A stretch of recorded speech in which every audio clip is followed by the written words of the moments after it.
Hey guys, so you got to start with a joke, right? In public speaking school, they always tell you have to start with a joke or everybody's going to go to sleep. So we'll start with one. What did socialists use for lighting before candles? Because they're thinking, put your thinking caps on. Well, they used electricity and light bulbs, of course, right? What do you think they used? Right? And the people of Venezuela can tell you all about it, right? I mean, they're experiencing that right now. And honestly, the subject today is really unfunny, so it's important that we start with a joke. So, socialism, right? This is the reality today. This just came out today. They did a poll. YouGov did this poll. They said 70% of millennials would vote for a socialist candidate. So let that sink in, folks. And I'm a millennial. I'm terribly embarrassed to admit it. You tell people you're a millennial, they're like, oh, so you're an idiot. Okay, good. We're not all idiots. But this is serious, right, guys? I mean, we're not going to be here eventually, and these millennials are going to be the ones calling the shots. How did we get to this point in our history? We got 36% of millennials think communism is good. Right? We just heard about how they massacred 100 million people just in the last 100 years. How in the world is this possible? You've got millions of young Americans today running around supporting AOC. They think the world's doomed in 12 years unless we ban cow flatulence and airplanes. How could this have possibly happened? It's really very bizarre, right? I've got a 3-year-old at home, and he's got a little kangaroo, and you take his kangaroo, and I've done this experiment. He says, give me that, that's mine. How did he know it was his? Because he believes in private property.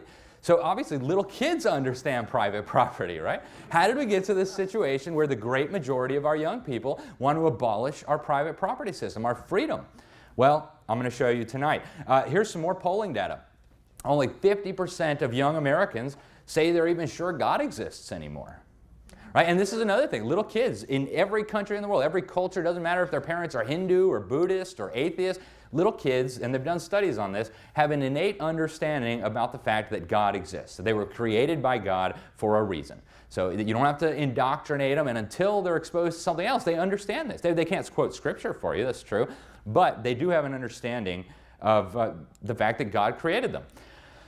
So this is some very, very troubling data. You've got 3/4 of young people today think the government ought to control their health care. 67% want the government to pay for their college. More than half would rather live in a socialist country. Almost half want to abolish our border agency. And then we get to socialism, right? Speaking of socialism, you guys see this guy here, Adolf Hitler. They don't teach the kids anymore, but the guy was a socialist. In fact, he was the leader of the National Socialist Party. Right? They won't tell you that in public school. He was a socialist in every sense of the term. And he was wrong about pretty much everything, but he was right about one thing. And this is one of those real quotes. You know, there's so many fake quotes out there. This is a real one. This came up in the Nuremberg trials. It said, "He alone who owns the youth gains the future." And that's a really profound statement. You know, we all think of Hitler's war machine and how he invaded Poland and all this. Well, that was one part of his strategy, but the real central core of his strategy was brainwashing the youth. He was actually the first government on earth to make it a crime to educate your own children. He banned homeschooling. Why would he do that? Because he knew that if you want to build a 1,000-year Reich of socialism, you have to brainwash the kids. And so I want to show you what's happening in America today, right? They're telling us this to our face. This is Melissa Harris Perry on MSLSD talking about who owns the children. Your kid is yours and totally your responsibility. We haven't had a very collective notion of these are our children. So part of it is we have to break through our kind of private idea that kids belong to their parents or kids belong to their families and recognize that kids belong to whole communities. Once it's everybody's responsibility and not just the households, then we start making better investments. Yeah, collective child rearing, right? It worked so well in the Soviet Union with agriculture that, hey, let's try that with our kids, right? That's crazy talk, but that's what they're telling us today on national television, on a supposedly mainstream station. It's actually U.S. policy, believe it or not. In the final years of the Obama administration, they got the Department of Education and the Department of Health and Human Services. They put out this policy document. You can still read it on the government's website. They say parents get to be equal partners with the government in raising their own children. Isn't that nice? We get to be equal partners. But there's conditions. We need home visitation, right? We need bureaucrats to come check that we're doing what the other partner thinks we ought to be doing. And they've got all kinds of requirements for what they think we ought to be doing. And they're the other equal partner. They know best, right? Hillary Clinton told us 20 years ago, it takes a village to raise the children. And a lot of us didn't really think through this. If you read the book, it takes a government village to raise the children, right? And here's what happens when the government village raises your children. I'm sure you guys watch some news. I'm sure you recognize these faces, at least most of you. You have David Hogg there. The guy, he's so smart, he went on national television and he said, our parents don't know how to run an effing democracy. Give us that and we're going to take care of this. Right? On national television, he says it. Doesn't even know what form of government we have, but they're going to do a better job than all you guys. You guys don't know anything. And then you have his sidekick, Emma Riley, with the shaved head. She likes to run around with a communist Cuban patch on. They're going to run our democracy better than we are. And so what happened, the backstory here, one of their colleagues, one of their fellow students, spent 12 years in a government school. Long story short, he bought a gun, he shot some other students, and instead of saying, what in the world did they teach this poor child? What did they fill his head with that he went and shot his fellow students? They said, I know, we just need to disarm everybody and have socialism. Then kids won't shoot each other. Well, newsflash, kids didn't used to shoot each other in the 40s and the 50s, right? And they could order like fully automatic machine guns from the Sears catalog 100 years ago, and they didn't do that. What changed? It's not the availability of guns, is it? It's what they're teaching in the schools. So we're going to go through some of that. But before we do get into what they're doing in the schools, I want to show you guys that there is an agenda here. There's an end goal. There's an objective. And where all of this is moving us toward that. And everybody, at least in the Republican and Democrat Party leadership, seems to agree. So rather than tell you about it, I'm going to let these guys speak for themselves. We have before us the opportunity to forge for ourselves and for future generations a new world order, a world where the rule of law, not the law of the jungle, governs the conduct of nations. When we are successful, and we will be, we have a real chance at this new world order, an order in which a credible United Nations can use its peacekeeping role to fulfill the promise and vision of the UN's founders. So that was on national television in 1991. Some of you might remember that. And there's a lot to unpack in that short little statement, but a new world order, a credible United Nations, that's creepy in and of itself, it's going to use its peacekeeping role. They're talking about the UN's military forces, the goobers with the blue helmets and the tanks and the attack helicopters that are famous around the world for raping children, for shooting civilians, for bombing hospitals, things like that. We're going to use these peace troops to implement the vision of the UN's founders. Well, that's interesting. What do we know about the UN's founders? Right after World War II, you had Joseph Stalin on one side of the table, one of the worst mass murderers in human history, maybe slaughtered 30 to 50 million human beings, some of them just for fun, right? Got to make your quota. And then on our side, at least America was represented, we sent this guy Alger Hiss. Some of you guys know the name. Kids in public school today have no idea, but they loved this guy, and that should have been our first red flag. They made him the chairman of the conference that created the UN Charter. They made him the first Secretary General. He took all the delegates down to the Bohemian Grove in Northern California to do very weird things. You can watch the Deep State video later if you want to see some footage of what they do. And then we threw him in prison because he was working for Joseph Stalin. So somebody ought to ask, I mean, it's too late now. George Bush went to go meet his maker, and I can't imagine that went well, but somebody should have asked him, why would we want to give up the vision of our founding fathers for this vision of the UN? That's a good question. And unfortunately, it's not just a Republican problem. Here's the leader of the Communist Party saying the same thing. The affirmative task we have now is to actually create a new world order. Yeah, new world order. So they all agree, right? Here's the other leader of the Communist Party, everybody's least favorite rapist. After 1989, President Bush said, and it's a phrase that I often use myself, that we needed a new world order. Right. And notice the way they talk, right? We're not going to ask the American people, if we convince you guys, then we'll have a new world order. When we are successful, and we will be, right? So they're very confident that they're going to be successful. And right now, if we continue going the way we are, they're going to be successful. I can almost guarantee it. They got 87% of our children, 12 years, 8 hours a day, 5 days a week. It's done. It's over unless we deal with this, right? So if you really want to understand where this is all going, their little new world order, they call their ideology socialism, sustainable development. They got all these little terms to describe it. But the best way to understand it is just take everything God commanded, ordained, revealed in His Word, in the Bible, flip it exactly upside down, 180 degrees, and there you have their vision, right? So what do we learn in the very beginning? God created the male and female. So what do they teach the kids? Oh, that's bigotry. Actually, today you get to choose your gender. God created marriage, right, for Adam and Eve, even before He created government. So what do they teach the kid? Oh, marriage, that's so old-fashioned. Today, we're smarter, we're wiser, and now we can have a marriage with like 3 guys, 1 girl, 1 transgender, and 2 goats. That'll be a marriage, right? That'll be a new modern family. Private property. What did God say? Thou shalt not steal. Pretty simple, right? You can't steal something if there's no private property. So what do they teach the kids? Private property is bad. It's an instrument for the oppression of the people, and all this kind of baloney, right? Private property is the foundation of our freedom. And they're teaching the kids that it's wrong.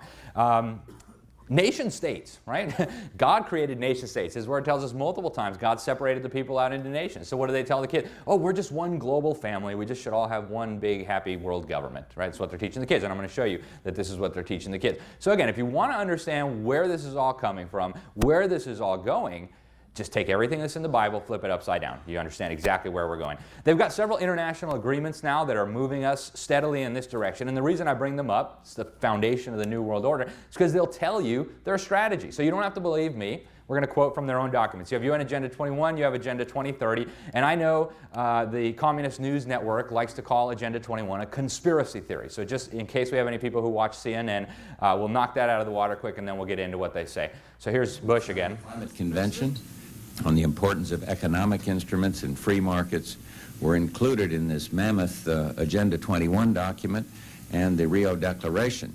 So, Mammoth Agenda 21 document. Oh, it's a conspiracy theory. He's the one who signed it right back in 1992. And here is the Communist Party leader in the Congress right now.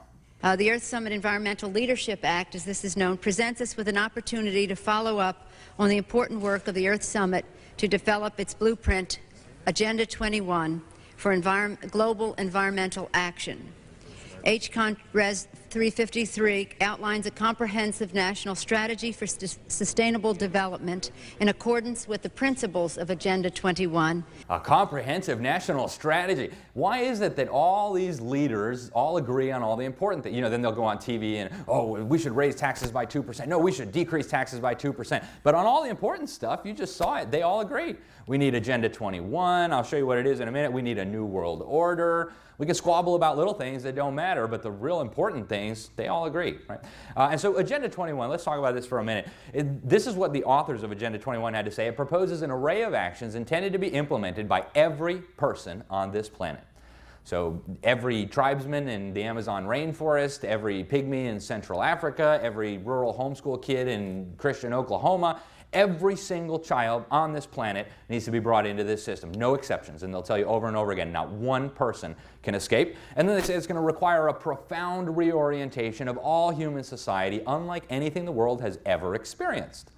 Again, they're not going to ask you about it. They just tell you it's coming, right? And how are they going to get here? How in the world? I mean, they know we're not going to go for this. Right? I'm not going to give up my family. I'm not going to give up my farm. I'm not going to give up my kids. I'm not going to give up my freedom. How in the world are they ever going to make this happen? Fortunately, they tell us. Chapter 36 is their strategy. Education is going to be critical for promoting sustainable development, they tell you.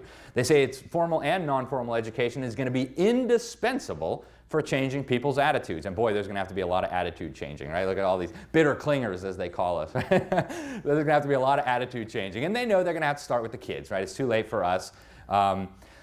They go on.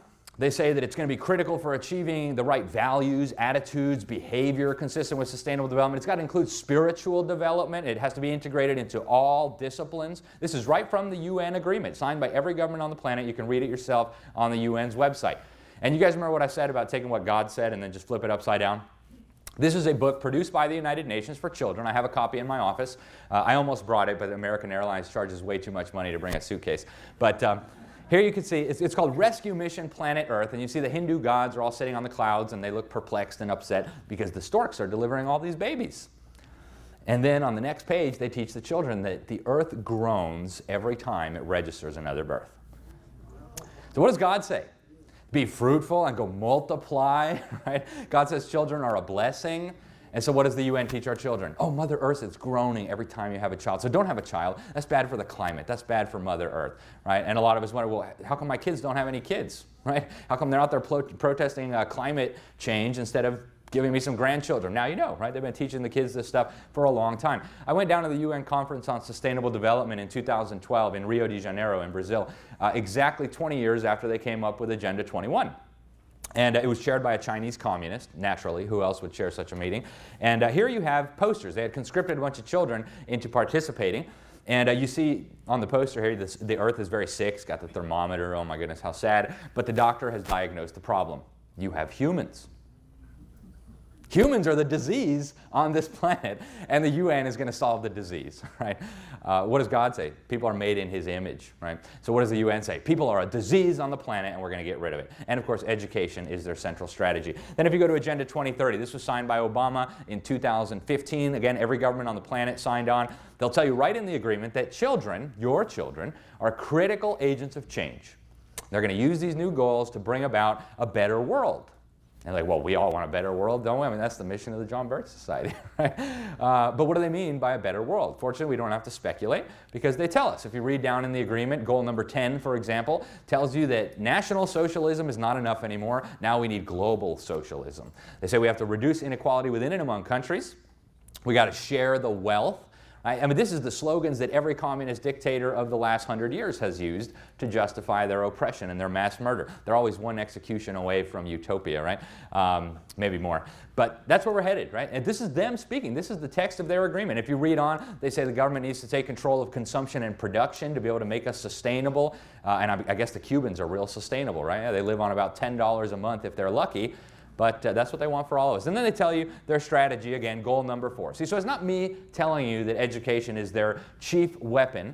It's them telling you. You go to goal number 4, they say all learners, every single one, by 2030 needs to have the brainwashing not just to passively submit to this totalitarian ideology, but to actively promote sustainable development and all these other things that the UN wants. And you saw what sustainable development was. Ban Ki-moon, the head of the UN, said this was the global declaration of interdependence, a direct attack on our Declaration of Independence. And then the head of the UN General Assembly, which they're now calling the Parliament of Humanity, where Rocket Man gets the same vote as the United States. Isn't that cute? He said this was the master plan for humanity. Again, nobody asked us, and yet it's being implemented. And the reason I do the PowerPoint is because I want you guys to see these videos, because honestly, you can't expect anybody to believe this stuff. Here's a UN video talking about how they're going to get this sustainable development stuff implemented. Can we achieve sustainable development that protects our planet and builds a more inclusive, equal, and peaceful world without education? We can't. Sustainable development begins with education. Put global education first. Sustainable development begins with education. Do you get it now? It's them saying it. It's not me, right? Put global education first. And we'll come back to this global education because it's important. But first I want to show you guys how this works. They've got a lot of practice on this, right? They've been doing it for a long time, and most of us didn't even realize it. So in the early 1990s, sodomy was still a crime across virtually the entire United States. The Supreme Court didn't strike down sodomy laws until the early 2000s. And if I had told you, and the John Birch Society warned you, fair warning, homosexual marriage in the early 1990s, just like, get the guys with the white coats, get the straight jacket, take them to the funny farm. That's crazy. Homosexual marriage. Get out of here with that kookery, right? Well, they had a plan, and they knew that the path to achieving it ran right through the government school kids. So I'm going to show you a video that they produced by some homosexuals called It's Elementary, talking about gay issues at school. And this was shown in government school classrooms all across America. First grade, second grade, third grade kids all over the country were exposed to this propaganda. Check it out. Today, the law says that if you're the same sex, 2 men and 2 women, you can't get married. It is against the law. And I thought that it might be kind of fun for us to sort of be pretend judges for a few minutes. What I'm going to give each of you is a sheet that just tells you that some people think that it's wrong for gays to get married, that it's not natural, and that it goes against what a family is. Other people think that the state should not decide these things, that it should just be up to 2 adults to decide what they want to do. What do you think the answer to these questions are? Should gays be allowed to marry? Should they not? I don't see why they shouldn't. I don't see why they shouldn't. Right, so and it shows all the little kids for the peer pressure purpose. Oh yeah, how bigoted that we wouldn't allow homosexuals to be married. They love each other, right? So they were preparing our kids, and what happened?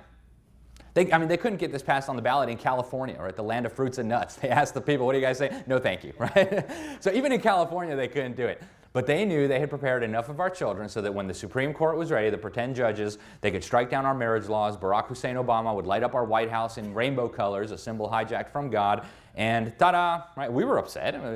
They had brainwashed our kids. And now here you have the Portland public school teachers marching in pride parades, and I could show you some horrifying pictures of these pride parades. But I want to show you how far we've fallen. Here's a video from Good Morning America. Drag kids. Look how brave And if you haven't heard the name Desmond Napolis, get ready for this trailblazing 11-year-old drag kid who RuPaul is calling the future. His bravery is inspiring so... The future in bravery, right? Good Morning America. That's as mainstream as you can get. And this would never have been possible without the indoctrination that took place in public schools over the last few generations. Right, now I want to show you guys what they're teaching the kids today. And this is going to sound totally crazy to anybody who got an education prior to like 2005. Because we all learned that carbon dioxide is the gas of life. You know, it's this wonderful molecule. Humans exhale it. The plants use it for photosynthesis. And isn't that wonderful? It's the cycle of life. In fact, we're all carbon-based life forms, right? You could not have life on this planet without CO2. And yet, they're teaching our kids, you hang on to your seats, that CO2 is a toxic pollution that's going to kill us all unless we let the UN tax and regulate it. We're all doomed within 12 years. That's what they're teaching the kids from CO2, right? You exhale about 2 pounds of CO2 per day.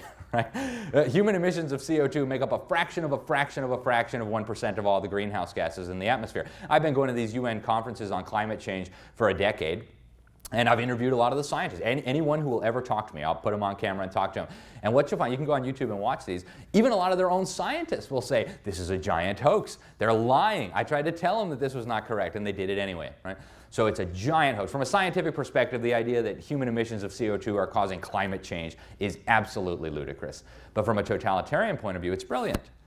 Right? There's nothing you can do that doesn't involve CO2 emissions. Nothing. You can't eat, you can't sleep, you can't watch TV, you can't turn on a light bulb, you can't even die without CO2 emissions. Right? You die, you decompose, CO2 comes out. It's just how it works. Right? So there's nothing you can do that would be outside the regulatory and taxation purview of the UN if they make this through. And you know, they've looked at the polling data. They know that the overwhelming majority of older Americans knows this is idiocy. So what do? They go for the kids. Here's a video by the UN, what they want in the schools. We hope that as many schools as possible will follow examples like this, and we will support them in their efforts. Education is a powerful tool to address climate change and to ensure that the rights and needs of people today and tomorrow can be met.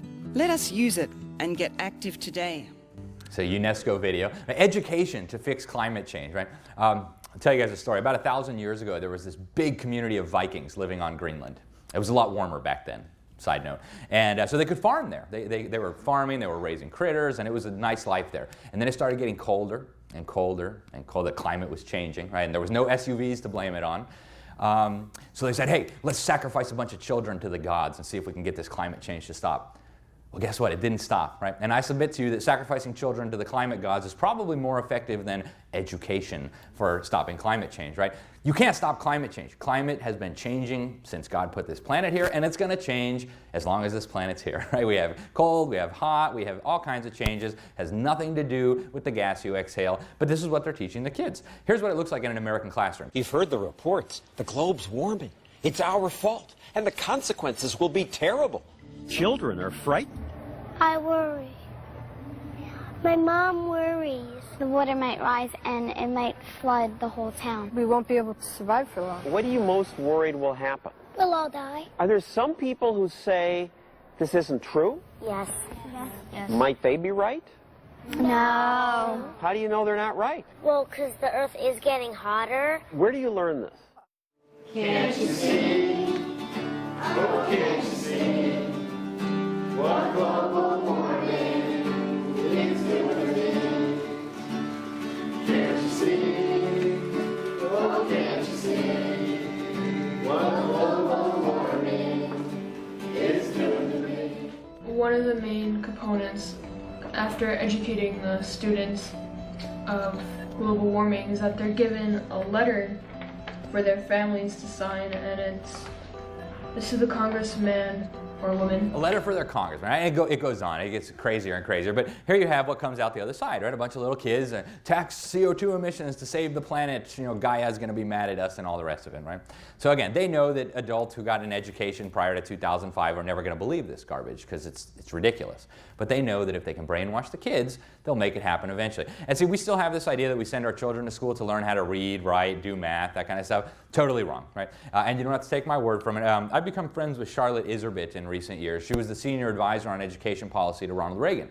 And she got to her post at the Department of Education, started looking through the files and said, oh my goodness, they're turning American schools into replicas of the Soviet schools. That's not a good idea, so she starts leaking these documents. Here's what she says is going on in the schools. You think the purpose of education is reading, writing, and arithmetic?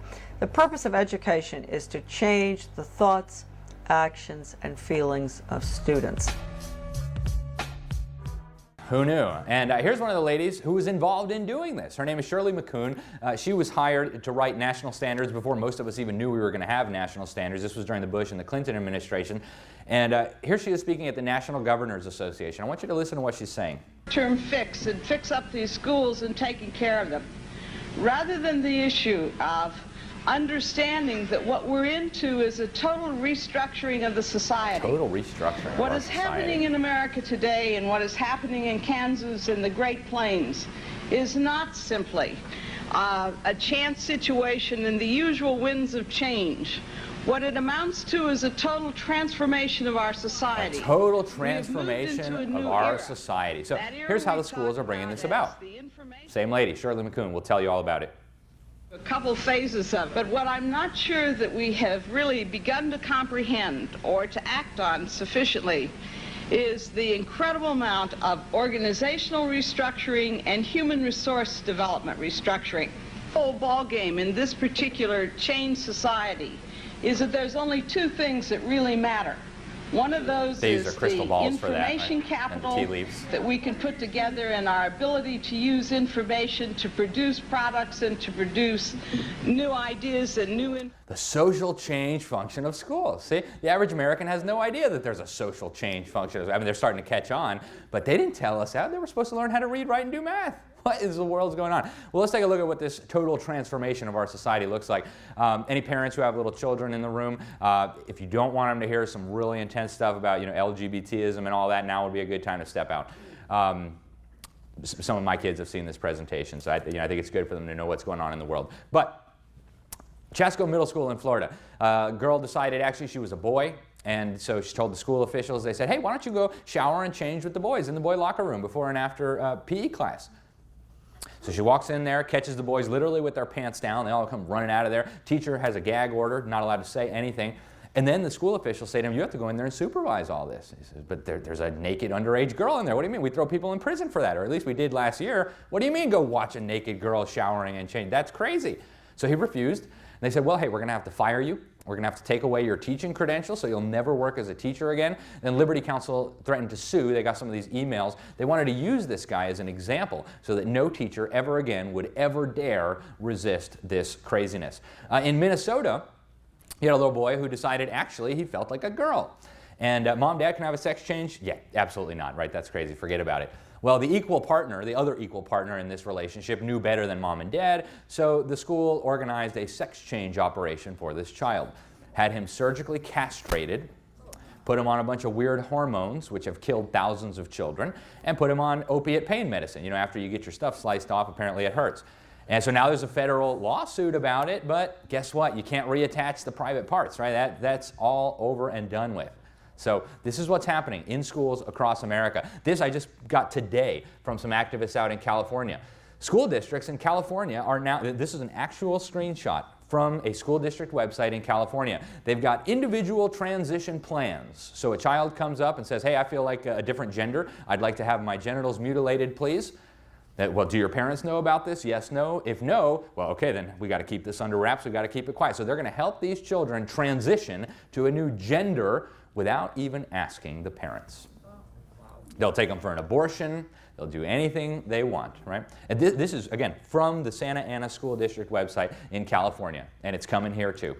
Also in California, they passed the new health education framework this year. This is a book they recommend for 5-year-olds. It's called Who Are You? A Kid's Guide to Gender Identity. And so 5-year-olds in California are being taught that that old thing of male and female, that's actually bigotry. Today we know there are infinite genders. They give the kids 15 examples to choose from. Agender, bigender, trigender, nous, trois, free spirit, take your pick. And the kids are allowed to take their pick. They say, what pronouns would you like us to use, sweetie? Do you want to be a Z or a they or a shy or, pick your thing, right? And then the teacher's supposed to remember all this. When they get a little bit older, this is the other book they recommend for children in California under this new health education framework. It's called S.E.X, Everything You Need to Know About Sex in Your Teens and 20s. And you know, if you're very sensitive, cover your ears. They promote fisting, and some of you probably don't even know what that is. I didn't know either, and I wish I didn't. Blood play, probably many of you don't know what that is. Sadomasochism, tie people up, engage in orgies, and on and on. This is for school children in California. This is the drag queen story hour. I'm sure some of you guys have seen these pictures. If you go to their website, they brag. They're going into first grade classrooms, second grade classrooms, kindergartens. Obviously, that's a man wearing a dress and some demon horns, just so you know where it came from, right? Straight from the pit of hell. And they're teaching the kids tolerance. And it's funny they talk about tolerance, right? This is Jessica Lahore, Colorado Middle School invited it in for a career day to teach the kids, hey, you could be drag queens when you grow up, right? Won't that be a great career choice?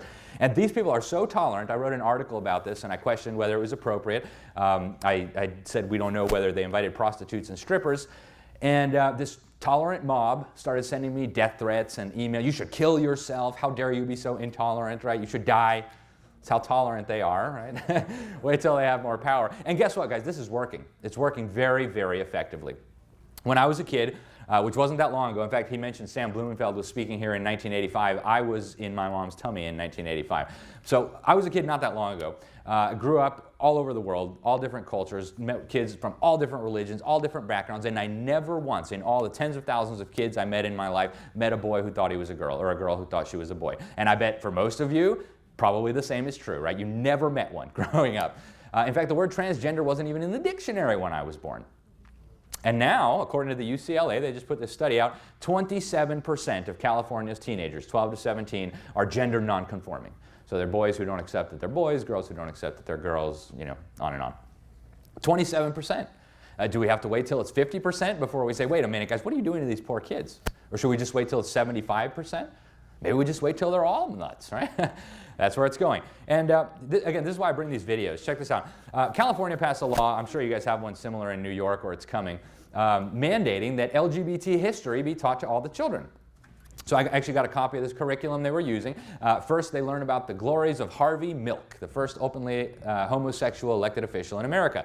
Obviously, there's no mention there of the fact that he was a child rapist and that some of his victims went on to commit suicide. But hey, he's a hero. He was the first homosexual who was elected to office in America. Right? Obama named a Navy ship after him. True story. And then, as you go further down the curriculum, they tell the kids that Greek men used to take young underage boys under their wing and they would do horrifying things to them. Don't use your imagination. And so this mom goes to meet with the school officials. This is a public meeting. So this is assistant superintendent. Says, why are you teaching my kids about pedophilia? And in a sane world, you'd be like, well, we would never do that. Where would you get such a crazy idea? Well, here's what she actually said. This, again, this is the assistant superintendent for curricula. You're teaching pedophilia in school to ninth graders. Teaching what? Pedophilia. Pederasty, right here. Pederasty, as I discussed with you before, twice in my office when you come to view the materials, I've explained to you that this is done because we are talking about historical perspectives of how gender relations and different types of sexual orientations have existed in history. So this is something, something that's occurred in history, and so this is really important for us to include. So a couple of things that really jump out there, right? This is something that occurred in history, so we have to teach the children, right? I can think of a lot of things that occurred in history. Jesus walked on this planet, right? Everything changed, but you can't mention that to the kids. So obviously something that occurred in history is not the defining characteristic of what we teach. And then she said it's a sexual orientation. Twice she said it. Well, let the implications of that sink in, folks. In California and 26 other states, it's against the law to discriminate based on sexual orientation. And they're teaching the kids that raping children is a sexual orientation. So, you know, we all recognize that it would be absolutely insane to have a pedophile running a Sunday school ministry or a school, but what are these kids going to think when they grow up? Well, that's a sexual orientation. Don't discriminate. Come on. What's wrong with you? That's against the law. Right? And this is now an organized pattern. Here's a screenshot. Somebody from a classroom took a picture here. They're teaching the kids, I don't know if you can see, pedophilia as sexual orientation. Also California, but it's coming here too. Now they have surveys, NBC Fake News, 20% of millennials identify as LGBTQ, Q, whatever. Is one reason I no longer identify as a millennial. It's terribly embarrassing. And here's UNESCO, the UN's education agency, with their global sex education standards. When the kids are 5, they need to know about masturbation and sexual pleasure. I've got a 5-year-old at home, and I'll tell you what, you teach my kid about sexual pleasure and masturbation, I'm going to assume you have evil intentions and there will be a very big problem. Right? No 5-year-old needs to know about this stuff. None. Period. By 9, they need to have the knowledge and skills to defend tax-funded abortion. And it gets crazier and crazier. And then they say it's an evidence-based curriculum. The evidence shows we have to teach this to children. So where's the evidence? You go to the back. Planned Parenthood is listed 20 times. Largest murderer of unborn children in America is listed more than 20 times as their science. And then the rest comes from this guy, a child rapist named Alfred Kinsey, the sexologist, right? This guy was involved in the rape and sexual torture of thousands of children. Some of them as young as 5 months old. They would take 4-year-olds and stimulate them, and the kids would cry and they would pass out, and they'd say, oh, that's evidence that these kids are having a good time. It's pleasurable. Check it out. We have to sexualize kids at very young ages because they can... You get where this is going, right? It's absolutely insane. It's criminal. It's child abuse. And yet this is the foundation of all this sex nonsense they're teaching to our kids. And what happens? It destroys these kids, right? It destroys their ability to have a proper family. It destroys their future marriages. It encourages them to fornicate, so they go out and get pregnant and murder their babies. This is a society destroyer, right? And it is now institutionalized in every government school in this entire country. So, how did this all come about? Kinsey, interesting. The federal government was going to investigate Kinsey, the child rapist. And guess who comes in? All these big foundations. Oh, you can't do that, right? And so these foundations played a crucial role in bringing this all about. Our Congress back in the 1950s put together a committee to investigate all this. It was called the Select Committee to Investigate Tax-Exempt Foundations, and this was one of their conclusions. There was a revolution in America, past tense, right? And this was in the 1950s, that could not have occurred peacefully or with the consent of the majority unless education had prepared the way in advance. Here's the guy who was the lead investigator on this congressional committee, Norman Dodd, talking about what he heard from the president of the Ford Foundation. I said, yes, Mr. Gator, I'd like very much to know. Whereupon he made this statement to me, namely, Mr. Dodd, we here operate on in response to similar directives, the substance of which is that we shall use our grant-making power so to alter life in the United States that it can be comfortably merged with the Soviet Union. Yeah, there's a good idea. Right? We'll comfortably merge with the Soviet Union, the most murderous dictatorship except for the Chinese that's ever existed. And this is the lead congressional investigator for this committee. Here is a video of little children singing praises to our dear leader, and there's hundreds of videos just like this from schools all across America singing the praises of Donald Trump. Just kidding, right? Okay, now everybody, let's sing it together on the count of 3. All right. No. I like that. 1, 2, 3.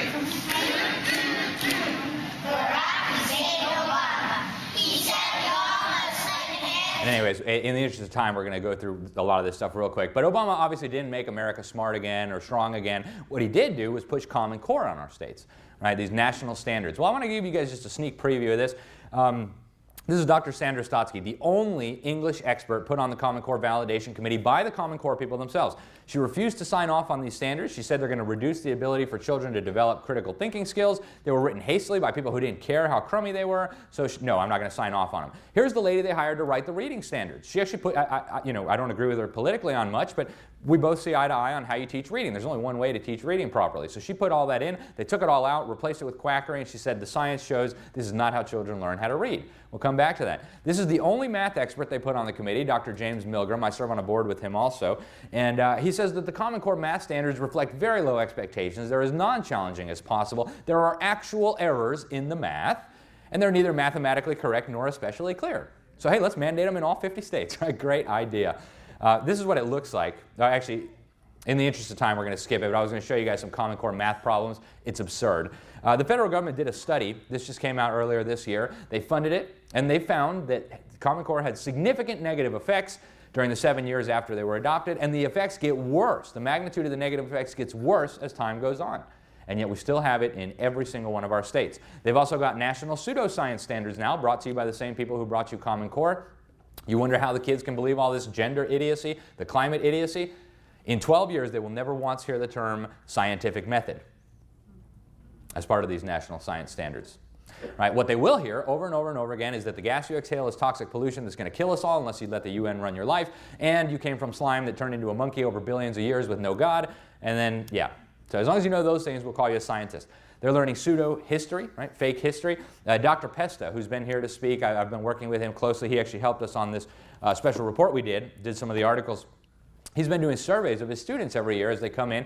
Every single year he's done this survey, a majority of his new students out of the public schools believed that America invented slavery. Pretty crazy, right? Slavery is an institution that has been ubiquitous throughout human history, throughout all time, through every culture. And two societies, our cousins over in Britain and here in America, decided, no, that's bad, right? The Bible says you shouldn't steal somebody's life, you can't have slavery. We're going to end it not just in our own countries, we're going to end it everywhere. And I mean, you could still buy and sell slaves legally in Mauritania as recently as 2007. That's a true story. But we ended slavery here. A lot of our founding fathers were very, very opposed to slavery. And we ended it all over the world. And yet the kids coming out of the public schools think America is this horrifying, evil place that actually invented slavery. They teach the kids that the Second Amendment guarantees the right of the government to have a militia. They teach the kids that Trump is a racist and all his supporters are white, old, rural racists. Here's kids bowing down to Islam on a school field trip. Here's the 5 pillars of Islam on a school board in Kansas. Can you imagine if the 10 Commandments were there, or if the Lord's Prayer was there? Oh my goodness, the ACLU would be on you like flies on poop. Right? Here they have Buddhist education. They make the kids meditate, and they do mindfulness education, they call it, Buddhist meditation techniques. Here they're doing Hindu exercises, yoga. So you can have Islam, you can have Hinduism, you can have Buddhism, you can have atheism. What you can't have is the 10 Commandments, the Bible, or Christianity. Right? They're also gathering an incredible amount of data on your kids. This robot here, the federal government created because they wanted to gather mental health data.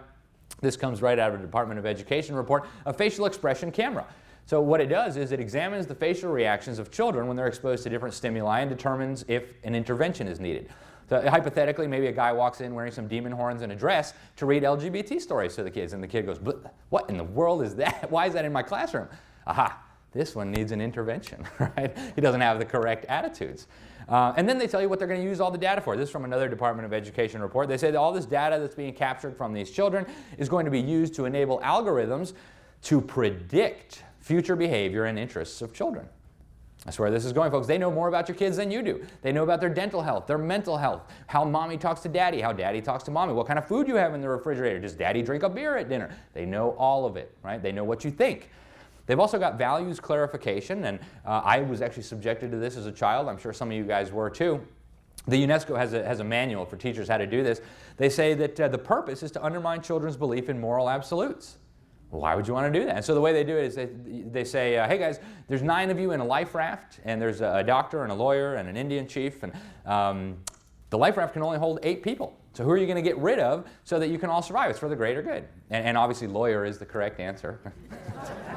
I'm just kidding, right? I'm sure there's great lawyers in the audience. I'm just messing around.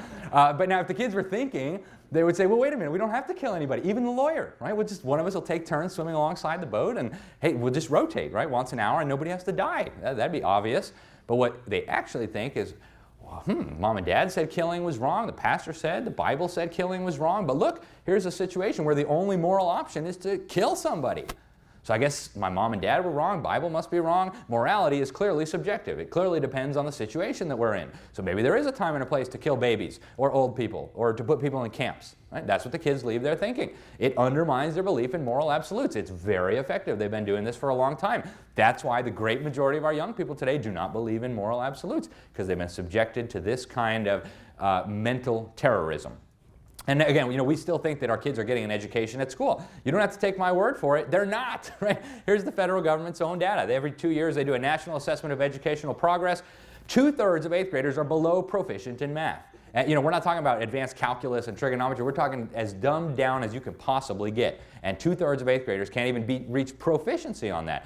By the time they get to high school, only 1/4 of seniors are proficient in math. Only 1/3 of high school seniors are proficient in reading. In reading, right? We're spending 12 years and $200,000 more in the state of New York, and these kids graduate, they can't even read their high school diploma. Something is really wrong. Federal literacy study in 1993, the most comprehensive that was ever done, found that about 50% of Americans were either illiterate or so close to it that they couldn't even hold a job. I mean, they're just completely helpless when it comes to taking care of themselves on reading. 2003, they found the same thing. Washington, D.C. is even worse. Over 2/3 of the adult population is functionally illiterate, according to the government's own data. And that doesn't apply just to Congress. It's the broader city, too, right? They don't read the bills. We all know that, right? Ronald Reagan, even before I was born, set up this committee, the National Commission on Excellence in Education, back in 1983. And they found that this educational system threatens our future as a nation and as a people. Pretty serious, right? It threatens our future as a nation and as a people. Let that sink in, guys. And, you know, we had a terrible system in the 80s too, but by today's standards, it was phenomenal. And even back then, it threatened our future as a nation and as a people. What do you think it does today? They said if an unfriendly foreign power had done this to us, we might have viewed it as an act of war. And we should. It was an act of war. It was an act of subversion aimed at overthrowing our system of government. And it wasn't always this way, right? John Adams, he wrote in a letter to a friend that a native of America who can't read and write is as rare as a comet or an earthquake. So you might find one somewhere if you look really hard, but you don't see them every day, right? Thomas Jefferson would brag that American farmers were the only ones who read Homer. And modern high school students are thinking, oh, I know about Homer, right? Homer Simpson, right? And if you want to know about the educational level of the founding generation, go read the Federalist Papers. I mean, these were written for average people. These were written for farmers and shopkeepers and shoemakers, right? These weren't for PhDs in ancient political theory. And the people could read it and understand it, and they were having a debate about the merits of the Constitution. Go find yourself a college graduate today who can read it, even in modern English. It just goes right over their head, right? They don't get it. We have data on early literacy. From the late 1700s, this scholar from the University of Montana found that almost 100% of people in Boston could read by the end of the 1700s, 90% in other places. This guy here in 1812 did a survey, DuPont de Nemours, said that not more than 4 in 1,000 young Americans are unable to write legibly, even neatly. And I can't write legibly, and I bet a lot of you guys can't either, so they were doing better back then. And they did it all without government schools, imagine that. In fact, they didn't have a $1.3 trillion government education system. They had none. They used simple tools like this, and kids learned how to read on the farm, right? And I taught my own kids to read. It takes about 2 months, right? There's a great resource in the back there from Dr. Sam Blumenfeld, Alphaphonics. Real simple, 2 months, your kids will be reading the King James Bible. Put them through school, 12 years, can't read their high school diploma. Well, this guy came along, Horace Mann, in the mid-1800s, and he decided to import the Prussian system of education to America. Up until that time, the government had virtually no involvement in education. But the Prussians had taken this idea from a communist, Robert Owen. I'm actually writing a series on the history of public education in America in the Epoch Times. You should go back and read that if you're interested. But this guy, Robert Owen, had this idea that the reason his communist colony failed was because they hadn't brainwashed the children from the time they were babies. So the real solution to making communism work was to brainwash children at younger and younger ages. Well, the Prussians got a hold of this idea, created a government school system, ordered parents to send their children there, and started brainwashing them and segregating them by age. Horace Mann thought that was fantastic. He rejected Christianity. He was a socialist. He wanted public education to equalize all men, and he wanted the Bible out of schools, which at that time was completely unthinkable. I mean, education without the Bible was like ludicrous. And yet, that was his goal. He also pioneered this idea called the whole word method for teaching reading. And in fairness, you know, maybe he didn't realize it was going to be a disaster. Within a few years, they got it out of the schools because the children were displaying signs of what today we would call dyslexia. The headmasters of the schools in Boston, after just a few years, said this change proposed by Mr. Mann is neither called for nor sustained by sound reading, or by sound reasoning. So no, we're not going to do that anymore. Around this time, Karl Marx was running around Europe saying we need the government to take over education. And he found a lot of success in Germany, or what would become Germany. And what happened to the Germans, right? A few generations later, they're goose-stepping around and putting people in camps and invading their neighbors, and then they were clobbered, right? Didn't end well for them, and it's not going to end well for us either. John Dewey came along about 50 years after Horace Mann and resurrected the quackery on the reading, by the way. We'll talk about that in a minute. Instead of looking to Prussia for inspiration, he looked to the Soviet Union. He thought they were doing phenomenal things. He wrote this crazy series of articles in the communist rag, The New Republic, about how great it was. He said they're instilling a collectivistic mentality in the children. Isn't that fantastic? He wanted to turn America into a socialist nation. He pointed to this novel here, Looking Backward, written in 1888, about an America with no private property. But he knew the American people would not support this craziness. He didn't want to teach kids how to read. He didn't want to teach them how to do math. He wanted the schools to socialize them so they would become part of the collective. And he wrote in this essay that we reprinted in the back of the book there, Crimes of the Educators, change must come gradually. To force it unduly would compromise its final success by favoring a violent reaction. So he knew American parents and taxpayers and teachers would not go for this, so instead he went to the Rockefellers. Yeah, Rockefellers. They gave him millions of dollars through the General Education Board. He set up an experimental school where they cranked out a bunch of illiterates who couldn't tell right from wrong, and they said, that'll be perfect. Let's do that all across America. And they did. Right? They set up shop at the University of Chicago and Columbia University. They resurrected this quackery that had been exposed back in the 1840s under Horace Mann on how to not teach reading. Right? Basically, they teach the kids to memorize whole words instead of giving them the association between the letter, the symbol, and the sound that it produces. Right? So they're teaching kids to read English, a phonetic writing system, as if it were Chinese. Right? They get the kids to memorize the word cat instead of understanding that a C is a K, an A is an and a T is a T. They say, here's this series of squiggly lines, here's a picture of a cat, remember that those two things are the same, right? It's absolute quackery, it doesn't work. And yet John Dewey resurrected this, knowing full well the damage that it would do. They were exposed in the 1950s. Rudolph Flesch wrote this book, Why Johnny Can't Read, said the teaching of reading all over the United States, in all the schools, in all the textbooks, is totally wrong and flies in the face of all logic and common sense. Very mild criticism, but right on the money. And now we have brain scans. Sam Blumenfeld wrote a book in 1973, The New Illiterates. He broke down all the reading curricula that were in use in America, exposed the damage they were doing. Then this guy comes along with modern brain scanning equipment. He says, hey, you guys are doing physical damage to the brains of these children. He scanned the brains of children who had learned to read properly versus children who were exposed to the quackery and said, oh my goodness, the brains are getting wired wrong. You can't learn to read that way, at least not properly.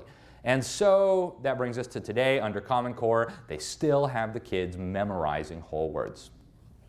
It's direct from the Common Core website. The kids need to read common high-frequency words by sight. So they have to memorize all these words. And they say, oh, we sprinkle in a little phonics later, don't worry. Yeah, after they've built a reflex to look at words as if the whole word was a symbol rather than a series of symbols. So this is why most of our people can't read properly. Right? This is what it looks like. You know, here's the words we have to memorize for September. Here's the ones for October. Why do you need to memorize words? That's ludicrous. Right? You just have to know the sounds that the letters make, and then you can read. Well, now UNESCO says the whole world needs to do this. They say children must be able to read with a sight vocabulary. And I want to talk about John Dewey's religion for a minute, because you can't John Dewey was the founding father of our education system, and that is universally acknowledged. Anybody in here who's got an education degree knows what I'm talking about. If you go to Wikipedia, he's the founding father of America's public education system. He was also a very religious man, not in the sense that we might understand, but he described himself as religious. He was one of the authors and signers of the first Humanist Manifesto. Now, we'll go through just a few of these. You should read the whole document. But the very first plank, religious humanists, this is a direct quote, religious humanists regard the universe as self-existing and not created. And some of you have probably read the first words in your Bible. It says, in the beginning, God created the heavens and the earth. Right?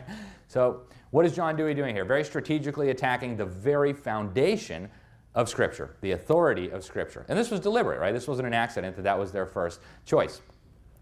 Also, even if you're not a Bible-believing Christian, this has very important implications to you and to your freedom. Our founding fathers didn't think it was a religious statement. They said it was a self-evident truth that God created us, that God gave us our rights, and that we institute governments to protect these rights. Well, what happens if you believe John Dewey's religion, that there is no God? Well, of course, you can't have God-given rights. If you don't have a God, you can't have rights at all, right? There's absolutely no reason why you should have any rights at all. In this Humanist Manifesto, they also said, I mean, it's just like communism wrapped up in religious garb. We got to get rid of the profit motive. We have to have a radical change in methods. We have to have cooperative ownership of the means of life. And then one of John Dewey's associates, one of the guys who signed this Humanist Manifesto, C.F. Potter, he wrote in his book, Humanism, A New Religion, that education is thus a most powerful ally of humanism, and every public school is a school of humanism. What can a theistic Sunday school do, meeting for an hour once a week, teaching only a fraction of the children? What can that do to stem 5 days of humanistic teachings? And he knew, just as well as we all should, absolutely nothing, right? Absolutely nothing. So, more recently, in the Humanist magazine, this guy put it this way: the classroom is the arena of conflict between the old and the new, the rotting corpse of Christianity, together with the adjacent evils and misery, and the new faith, humanism. Right, so these people are teaching your children a religion. They pretend like we're secular, we're neutral, but they, when they talk to each other, they know they're teaching your children a religion. It's actually not a new religion, right? This idea that man and woman can be their own little gods, we get to decide things, we get to choose for ourselves what's right and wrong. We've heard this before, haven't we? You go back to Genesis 3:5. God doth know that in the day ye eat thereof, then your eyes shall be open, and ye shall be as gods. Right? We all get to be little gods. Where have we heard that lie before? It ended pretty badly, didn't it? Anyways, the Supreme Court actually made this the official religion of the United States. In 1962, they banned prayer. The state of New York here had developed a prayer, Protestants, Catholics, and Jews. Hey, God, we acknowledge our dependence on you. We ask your blessings. Can't do that. That's unconstitutional. First Amendment, right? 1963, they said Bible reading is also unconstitutional. And anybody ever read the First Amendment?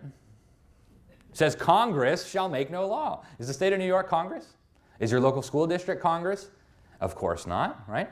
When the First Amendment was written and ratified, most of the states had established churches. Anybody who thinks that they meant to criminalize, to outlaw a prayer at school doesn't understand the first thing about American history, right? They just didn't want some group of Protestants to take over the federal government and say, now you're all going to be Methodists or Presbyterians or whatever, right? That's what they were trying to do. They weren't trying to ban prayer at school. So this guy, this justice here, in his dissent, he actually acknowledged what was happening. He said, this refusal to permit religious exercises is thus seen not as a state of neutrality, but rather the establishment of a religion of secularism, or humanism, as John Dewey would have called it. And now we are moving toward a global indoctrination system modeled off the American system, as crazy as that sounds. And they've been working on this for a long time. Back in the 40s, they got the Universal Declaration of Human Rights. They said that every child has a human right to an education that furthers the activities of the UN. Well, what if you're like me? You think the UN is a terrible dictators club from the pit of hell that ought to be dismantled and fumigated? Well, you can't teach that to your kids. You're depriving them of their human rights. How dare you? They also created UNESCO, the UN's education agency. And they were very open about their intentions back then. Julian Huxley, the first Secretary General, he said the purpose was to create a world government by building it in the minds of men at school. They put out a pamphlet in 1949 that schools must combat family attitudes. You parents out there, you're corrupting your children with love of God, love of country. How dare you do that, right? Can't do that.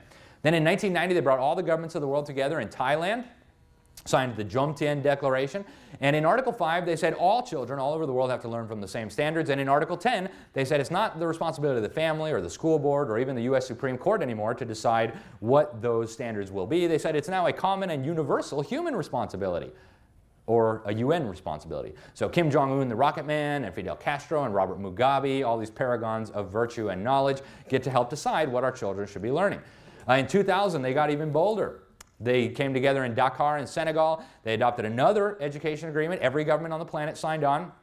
They said governments must implement strategies to change the values, attitudes, and beliefs of children. That's what they say, right? Here's the Secretary General of the UN in 2015 talking about what education ought to do.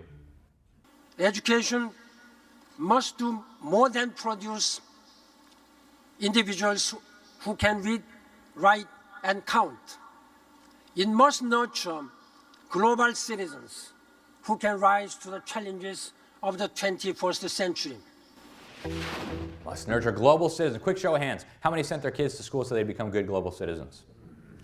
All right, I've talked to tens of thousands of people about this, and not one person has raised their hand. And yet the head of the UN is saying the purpose of education is to turn your kids into global citizens.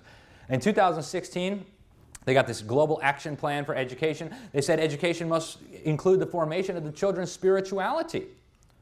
This is Irina Bokova. She was a senior member of the Bulgarian Communist Party, the regime that slaughtered about 250,000 people out of a population of 7 million. So, I mean, maybe not quite as bad as China, but pretty bad. She hates me with a special passion. And until last year, she was running UNESCO, the UN's education agency. And she sent out this press release to their whole mailing list. They said, we have a collective duty to empower every child with the right values to shape the future as responsible global citizens. That's what they're saying, right? Not me. Then if you go on UNESCO's website, they got a toolkit for sustainable development education. They tell you that generally more highly educated people have higher incomes and consume more resources than poorly educated people who consume less resources. In this case, more education increases the threat to sustainability. You think they want your kids to have a good education? Here's what they want your kids to believe. This is a board game that UNESCO created. It's in government schools all over the world. And the kids have to get the right answer so they can move to the next square. Here's one of the questions. This is absolutely true. You can download this game on the UN's website. What is the best way to fight poverty? And if you have 2 brain cells, you can think, all right, what are the richest countries in the world with the least amount of poverty? America, Switzerland, Canada, Japan. What do they all have in common? Free markets, private property, at least some tenuous tie to biblical principles. What are the poorest countries in the whole world? Cuba, Haiti, North Korea, Venezuela. What do they all have in common? Share the wealth, produce, right? And so this is what they're teaching our kids. Here's another video from the UN. The Education 2030 Agenda is our roadmap to inclusive and quality education for all. UNESCO, the UN's specialized agency for education, is leading the global and regional coordination of this ambitious goal, responding to cutting-edge global challenges, supporting countries to build better education systems, and monitoring progress to make sure the world stays on course. They're supporting countries to build better education systems, and they're monitoring progress to make sure we all stay on course. But that's only for third world countries, right? That's not for America, obviously. Wrong, right? Here's Arne Duncan. Spent 7 years as Secretary of Education. He gave a speech to UNESCO. He said, "You guys are my global partner in reforming education." He quoted a communist terrorist. I won't tell you which one because we'd need another presentation. But he said education is the most powerful weapon you can use to change the world. Said education is a global public good unconstrained by national boundaries. He said we must advance the sustainability movement through education. Did anybody send their kids to school so you could advance the sustainability movement? No, I didn't think so, right? They said we got to build the science of sustainability into every curriculum starting in kindergarten. And now we are at the global education system, right? And we've only got like 3 hours left. No, I'm just kidding. We're almost done. They have a world core curriculum now, right? It's a world core curriculum developed by this guy, Robert Mueller. And no relation to the special counsel as far as I know. But this guy was a real piece of work. If you're a Christian, he might offend you. He said the UN was the body of Christ. Kim Jong-un and Robert Mugabe, the body of Christ, right? So he developed this world core curriculum. He wanted it taught in every school on the planet. You can read it on the UN's website. And he was very honest about what he was doing. He put together a teacher's manual for the World Core Curriculum. You can go get a copy at your local library. Check out the foreword, which he wrote. And he said the underlying philosophy upon which it's based will be found in the teachings set forth in the books of Alice Bailey by the Tibetan teacher Djwhal Khul. And for most Americans, that is absolutely meaningless because we don't know who Alice Bailey is or Djwhal Khul. But they all know, right? They all know exactly who this is. I'll give you a hint. We won't go too deep down this rabbit hole because we'd all get scared, or some of us would. But Alice Bailey was the founder of the Lucifer Publishing Company. Absolutely true story. They changed the name now to the Lucius Trust because people were like, what? Lucifer Publishing Company? She was a disciple of Helena Blavatsky, and that probably means something to some of you. If you have time on your own, go check this stuff out. And then this Tibetan teacher, Djwhal Khul. Turns out he's not Tibetan, he's not a teacher, he's not even a human being, right? Alice Bailey claimed to be in communication with these spiritual masters. She called them ascended masters. And she said there were these benign spiritual beings that were going to lead us to this global age of enlightenment. Now, if you've read your Bible, you know she was talking to demons. But be that as it may, this Djwhal Khul was the chief of these ascended masters. And we ought to know, right, if the whole global education system is modeled on her teachings, we ought to know what they were writing. Well, here's one of the books she and her demons wrote. It's called Education in the New Age. And you should read this book because the whole thing is filled with abominations and monstrosities. But they say that world citizenship should be the goal of the enlightened with a world federation and a world brain. Our problem is to attain a synthesis of Marxism and neo-scholasticism, and to do this by the freely chosen cooperative methods advocated by our friend, the communist, John Dewey. So we're back full circle now, right? That's where this is all going. And they'll tell you this. This isn't me saying this. This is stuff they are saying, right? So you don't have to take my word on this. Common Core is part of a global system. In 2015, the UN put out this report. They said, hey, when we started this global education mission, we only had like 12 countries where we had national education standards lined up with the global ones. Today, we have over 100. In America, we call them Common Core. Now, Bill Gates, he put $2.3 billion of his own money into Common Core, largest financier of Common Core except us, the taxpayers. And what less people know is that in 2004, he signed an agreement with UNESCO, flew over to Europe. There he is with the head of UNESCO at the time, where they agreed they were going to create a global syllabus and a global curriculum to train teachers all over the world in how they can go instruct students. And crazy stuff here. But here's a video that the Common Core people produced that will tell you exactly what you need to know about Common Core. Up until now, it's been pretty hard to tell how well kids are competing in school and how well they're going to do when they get out of school. Is a girl in your neighborhood being taught as much as her friend over in the next one? Is a graduating senior in, say, St. Louis as prepared to get a job as the graduate in Shanghai? Well, it turns out the answer to both of these questions is no. Because for years, states have been setting different standards for what students should know and be able to do at each grade level. What we really need are clear goals. That's where the Common Core state standards come in. The standards are consistent from school to school, and they match up against international standards too. Now we know how we're doing compared to just about everyone. Shanghai, and so even Paris. though local communities will still design their own curriculum, with the same rules, everybody can compete on the same kind of staircase. And again, that's them telling you, folks. Right? It's not me telling you this is a global education system. It's them bragging about it. So that's where we are today, guys. Unfortunately, this has not stopped under the Trump administration. Betsy DeVos has fibbed to us several times, claiming Common Core was gone. It absolutely has not, and she knows that because she has to sign off on every state's standards now under the Every Student Succeeds Act. She knows that's a lie. She went down to Argentina last year and signed this G20 agreement. They said they were going to incorporate their shared values into the curricula of all education systems around the world. What shared values do we have with communist China, the most murderous government on the planet? What shared values do we have with Saudi Arabia? Chop your head off for becoming a Christian. I don't know. But they said we commit to facilitating the internationalization of education. And back to the polling data, right? Most young Americans are socialists. Young Americans are leaving their churches in droves. Nehemiah Institute did a study. 80% of Christian children from Christian homes with 2 Christian parents who are taken to church every weekend will leave their church after 12 years in a government school. Our churches aren't going to survive another generation of this. Neither is our liberty. Here's the trends, right? You see Protestant Christianity in cataclysmic decline, and you see the red line at the bottom. That's the atheist, the secularist, the humanist, rising like a rocket. And even a lot of these people who still self-identify as Christian, they're really humanists. I mean, they're not Christians in any real sense of the term. They don't believe in Christ. They don't believe the Bible. They're humanists. They call themselves that because that's what their parents taught them. But you guys remember when Obama said, whatever we once were, we're no longer a Christian nation. I hate to agree with Obama, but he may be right. Okay, so solutions.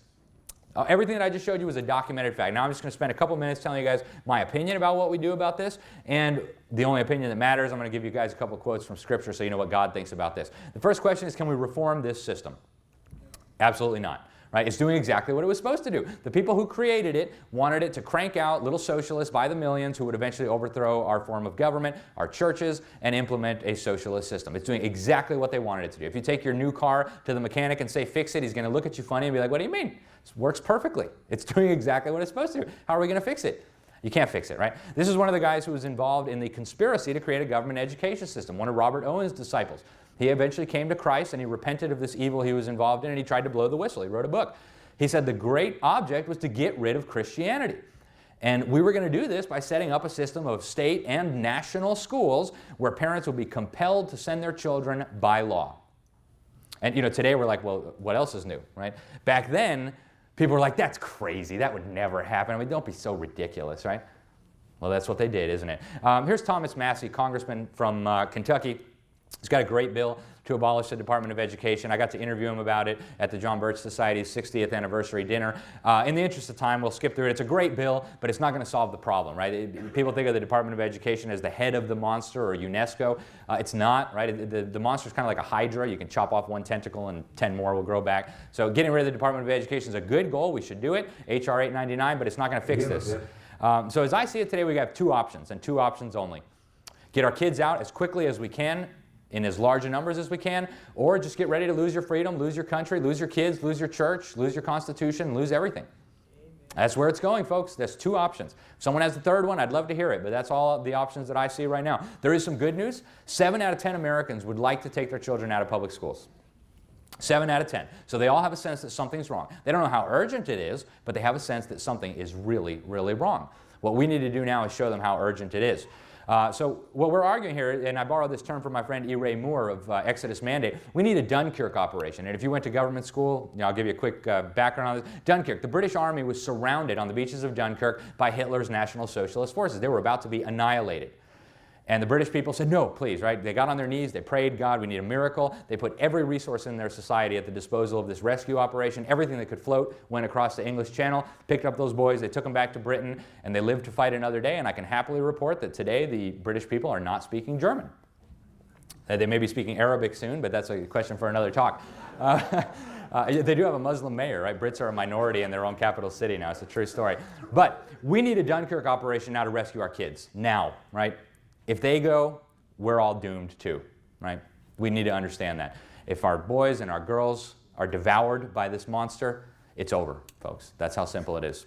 So, parents, I'm really talking to you, and grandparents, you can talk to your kids about this. You've got to get your children out. You've got to get them out. Think of it as a burning building, right? The public school is on fire. You would run in there and you'd grab your kid and you'd run as fast as you could in the other direction. Why? because you're worried about their physical well-being. And their physical well-being is important, right? We don't want our kids to get burned. We don't want them to have their wieners sliced off to become transgender. The schools are doing tremendous physical damage to our children today. They're doing brain damage. They're putting them on drugs. They're teaching them to have abortions. The kids are in physical danger like you can't imagine. But it's worse.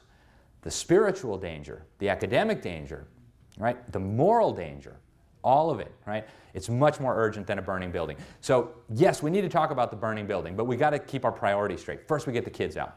Then we talk about what do we do about this burning building. I mean, we don't want the burning building to burn down our community, right? So it's an important thing that we have to talk about, but we have to have our priorities right. The first thing we need to do is get the children out immediately, right? We wouldn't form a committee and have a debate and go to the school board meeting to discuss the kids in the burning building. We would run in there, we would get them out, and we would go as far away as we could, right? That's what we need to do. Pastors, priests, rabbis, God put you as a shepherd in your congregation for a reason. You're supposed to keep the flock safe from the wolves. And yet, a lot of the people in your congregation are sending the children to the wolves. And what are you doing about it? Nothing, because you don't want to offend those 2 government school teachers in your congregation. Guess what? They already know, right? That's why they homeschool their kids.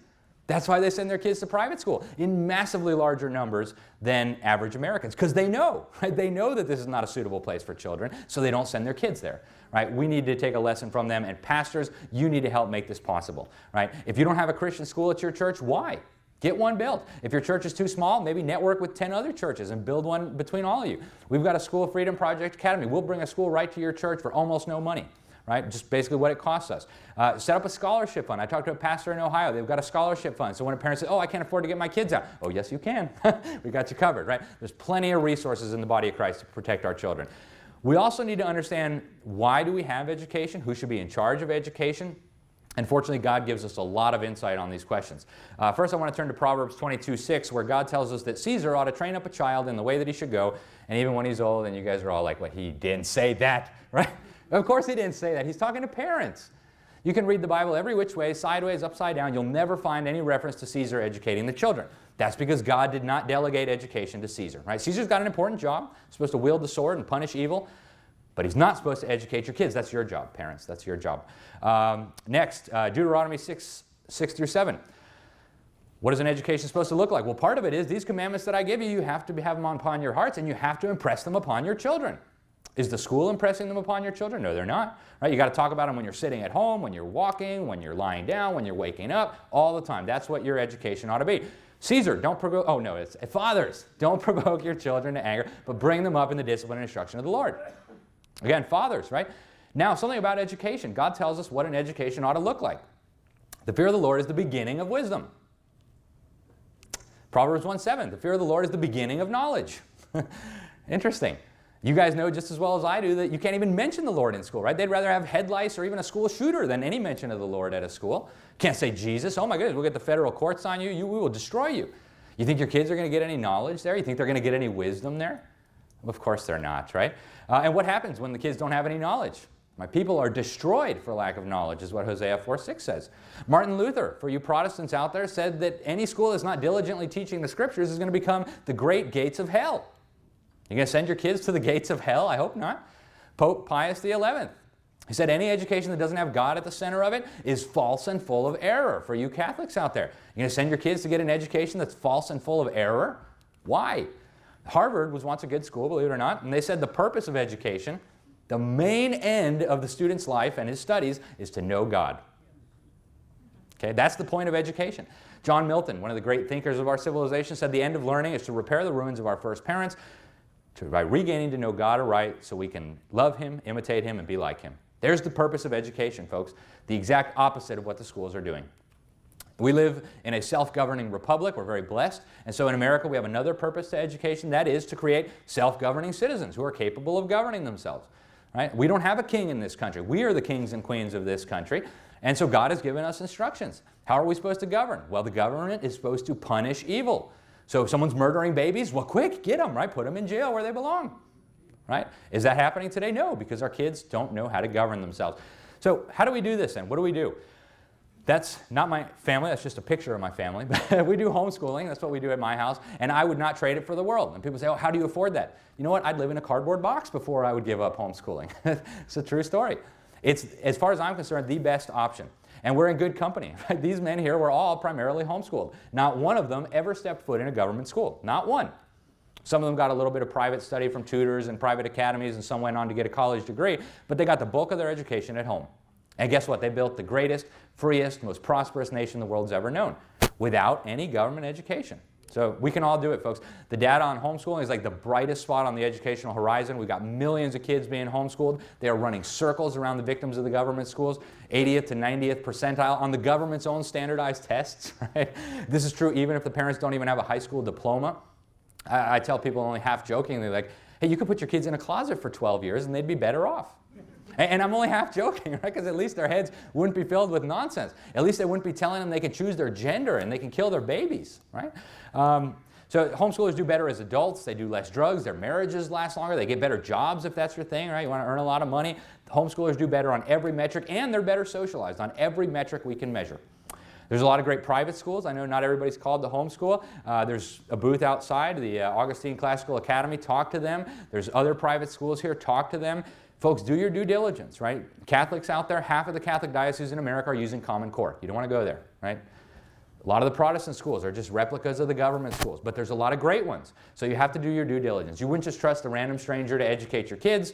Why would you just trust a random private school? Make sure you do your due diligence. I work for the Freedom Project Academy. I teach economics there. If you want literature and flyers, there's some in the back. Great education for the kids, a fraction of the cost that government schools charge taxpayers. It's like $2,500 a year. We can set it up in your church. And we need to recognize, too, that the UN and the government is not going to tolerate all this educational freedom indefinitely. They've told us that, right? The UN in 2015, their Human Rights Council, where Cuba, Venezuela, China get to talk about how horrible America's human rights record is, they said that every child has a right to a government education. We can't have all these private schools teaching whatever they want. We need global standards, and every child needs to have the right to learn from these. Right? This is what the UN is saying. State of New York. True story. This just came out last year. New York outlines new guidelines for what private schools must teach. They're coming for the Jews first, where we heard that, but they're coming for us next. Okay? And again, they're brainwashing our kids. They're dumbing down our kids. If you want the whole story on the dumbing down, get a copy of that book. Ed's got some in the back. And here we are with our guns. They'll take this from my cold, dead finger. They'll never enslave me. Guys, I'm a Second Amendment guy too, and they'll take my guns from my cold, dead hands too, but that is not going to work, guys. It's not going to work. They don't need your guns. They have your kids, right? What are you going to do with your guns when it's your kids coming to take them? Absolutely nothing, right? So Hitler put it this way: when an opponent declares, I will not come over to your side, I calmly say, your child belongs to us already. You will pass on, but your descendants now stand firmly in the new camp. In a short time, they will know nothing else but this new community. And that's where we are now, folks. Go talk to a high school student. Ask them about the Constitution. Ask them about the Declaration of Independence. Ask them about God-given rights. Oh, don't bring that religious mumbo-jumbo. They don't even know that that's the basis of our country. Ask them about Noah. Ask them about Abraham. Ask them about Jesus. They don't know anything about anything that matters. They can tell you gender theory all day long, the climate change, all that stuff. They don't know anything about what matters. So we need an exodus of monumental proportions from the schools. We can look to our founding fathers for guidance and wisdom. They put their lives, their fortunes, and their sacred honor on the line. The odds looked overwhelming, right? Going up against the most powerful empire that had ever existed. Hey, we're farmers. We're going to get them, right? They must have looked so ludicrous. Well, guess what? The odds aren't good for us either, but if we stand for what's right, if we do what's right, we can win this. But we won't win it without our children. So, fortunately today, we don't have to put our lives on the line, right? Not yet, at least. That may come.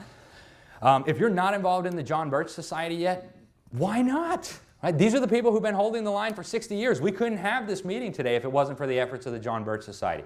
Get involved, folks. It's named after this missionary. These are the people who've been holding the line for freedom. And without them, I'm convinced that we would already be living under slavery. So you got to get involved. Get involved in a local chapter. Help us hold the line while we protect our kids. I've got a lot more speaking events to go, a lot of them in New Jersey, Connecticut, Nevada, Idaho, all over the place. If you have any friends in any of those places, go to libertysentinel.org/tour. You'll see all the dates, the contact people, send them out. I'm only going to ask you guys one thing before you go. Make sure you get a copy of this. What are they, $1? $1. Make sure you get a copy of this before you go. If you agree already, get 10 copies. Give them to your pastor, give them to your congressman, give them to your state legislator, give them to your neighbor, give them to your kid so they can pull your grandkids out of the system. It's basically a more comprehensive version of what I just gave you today. We've got a DVD. We know that we have a lot of illiterate friends, and that's not their fault. It's the system. But hey, so we've got this on DVD. Ed is actually making a DVD of this talk. So what I just said today will be on a DVD. You can pre-order those with Ed, and he'll get them to you when they're out. Please, guys, we want to get 1 million copies of these out. We want to rescue millions of kids. So once you're convinced that this is important, go to thenewamerican.com/rescuing our children. Order 100 copies, order 1,000 copies, get them out to everybody. You can call this number if you don't do the internet thing. Get some copies and distribute them. That's the only way we're going to get this information out. And finally, I want to close with a scripture, because I don't want anybody to leave thinking that this is just a political problem or even an educational problem, right? It's much bigger than that. And our enemies understand this. Alice Bailey understood perfectly what was going on here. Right? It's a spiritual battle. So God tells us in Ephesians 6:12 that we wrestle not against flesh and blood, but against principalities, against powers, against the rulers of the darkness of this world, and against spiritual wickedness in high places. That's what we're dealing with, folks. Anybody who would tell a child to mutilate his genitals so he could impersonate the opposite sex, that's not a legitimate difference of opinion. That comes straight from the pit of hell, guys. And we have to protect our kids. You don't send a child soldier into a war. Don't send your children into a spiritual war before you've prepared them at home or in a good Christian school with a good Christian education. That's all I have, guys. Thank you so much. God bless you all, and God bless America.